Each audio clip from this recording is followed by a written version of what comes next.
বন্ধুরা, আমার গলার অবস্থা খুব খারাপ। বারবার গলায় ইনফেকশান হয়। আর সত্যি কথা বলতে কি, আমি যদি কোনো ইএনটির কাছে যাই, ইএনটিরা এখন এন্ডোস্কোপি করায়। যেমন আমার মায়ের গলায় সিস্ট হয়েছিল, সেটা অপারেশনও করা হয়েছিল।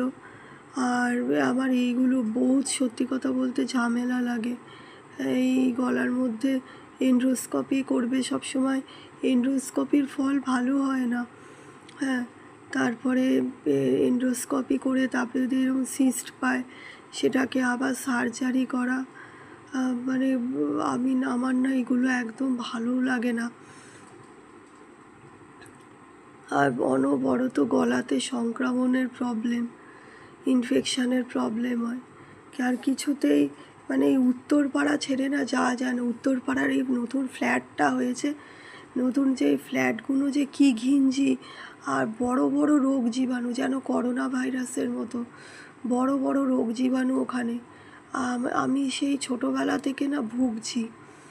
হ্যাঁ, মাখলাতে বিহারিদের অত্যাচার, মানে জঘন্য একটা জায়গা। উত্তরপাড়া মাখলা একটা খুব বাজে একটা জায়গা।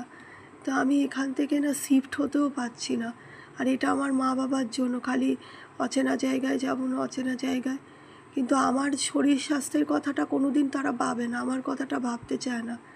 যে আমি এখানে থেকে যে অসুস্থ হচ্ছি বারবার এত বছর ধরে, সেইটা আর ভাবে না। আর গলাটা পরিষ্কারও হচ্ছে না, একটা ভিডিও বা ব্লগিং করতে পারছি না। গলার অবস্থাটা খুব খারাপ, কিন্তু মানে ভয়ও লাগছে। মানে গলাতে প্রদাহটা হয় একবারে ক্যান্সারের মতো। বেশি কথাও বলতে পারি না। আর কেশে কেশে মানে হুপিং কাশি হয়েছিল, মানে কেশে কেশে কেশে কেশে আরও বেশি গলার সমস্যা তৈরি হয়ে যাচ্ছে। ভিক্স খেয়েছি একজনের কথা মতো, আরও এই যে গলা ভেঙে যাচ্ছে।